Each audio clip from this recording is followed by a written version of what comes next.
just finished watching Beverly Hills Cop on Netflix.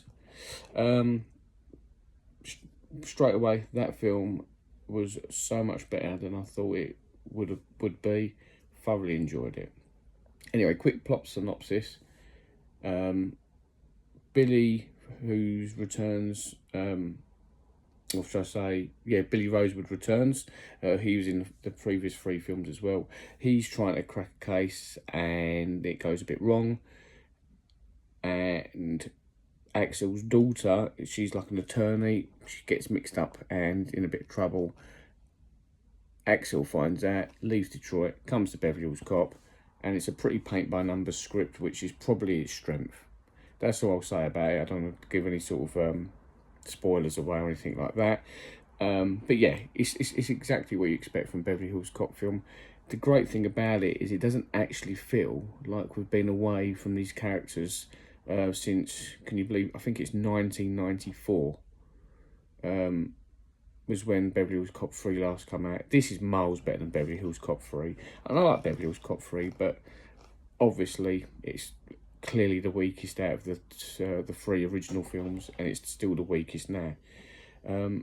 Lots of returning characters from the previous films. They all just slip back in effortlessly. New characters are really good. I really liked Joseph Gordon-Levitt's character. Was a little bit unsure with the character of Jane. I think her name was Jane. Just watched it. Axel's daughter. But do you know what really grew on me? Yeah, Kevin Bacon was really good in it. Everyone's good. One of the good things about the film is that it doesn't play cheap laughs. It's funny. It doesn't play cheap laughs like the getting up. Like in like the Indiana Jones films where they play the geriatric laughs and stuff like that. They don't play any of that. It just feels like the sort of relationships between the characters, especially sort of like the recurring characters, feels natural. It doesn't feel like we've been dormant for 20 years or whatever it works out to be. So it's a really good fun film. Like I say, no one's reinventing the wheel with this, but when you watch it, it feels like you're watching an 80s film. There's not like, sometimes when you have these big long gaps, you have these like really crappy jokes where technology's taking, that like a fish, you get the fish out of water, like our hero's the fish out of water, he doesn't know how to do something because technology's taken over, blah blah blah blah. You don't get any of that here. It's just plain and simple. The music's really good as well. I mean, obviously you got the theme tune sort of sprinkled throughout, quite healthily, which is nice.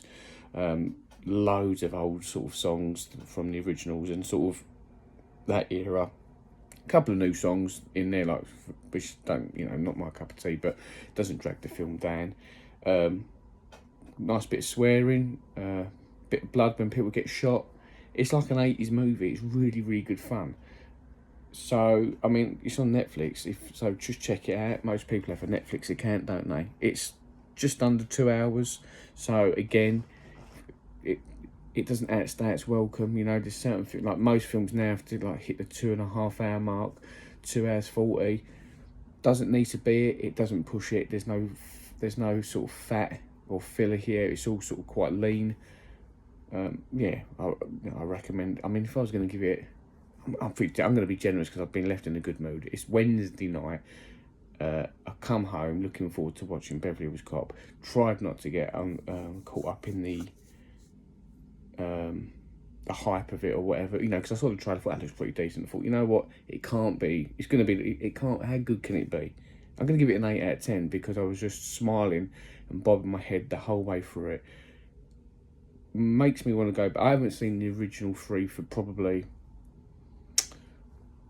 4 years, maybe 5, so it's still pretty fresh in my mind. I grew up watching them all the time, so I don't need to watch them every year to remember what happens in them. 1's still the best.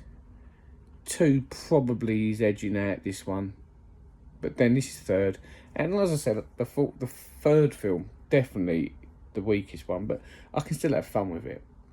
So if you're a fan of Beverly Hills Cop, check it out. Eddie Murphy's really, really good in this as well. He tones it down a little bit, actually. There's a little bit more seriousness to this film, and there's a little bit more heart, but that doesn't hurt it whatsoever. Eddie Murphy doesn't age either. He looks brilliant in this.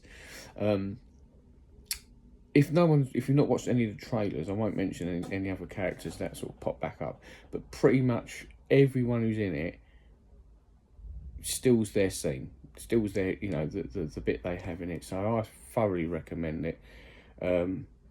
Yeah, and I think all three originals are on Netflix as well, so you can check them out if you haven't watched them for a while, or if you haven't watched them before you watch this one. But yeah, it gets the thumbs up from me. Let me know what you think. If you liked it or didn't like it. How would you rank the Beverly Hills Cop films? Do you know the one? And I'll finish with this. One of the best things about the film is I want more. I want them to make another one. I want to build a relation. I want to see the relationship between Axel and I can't remember the guy's name, but Joseph Gordon-Levitt's character. I want to see that relationship blossom because they're really good together. So, yeah, I'll give it a thumbs up. Give me a thumbs up. But that was a really good, fun film. Thoroughly enjoyed it. It made my midweek slump a lot better. Ta-da.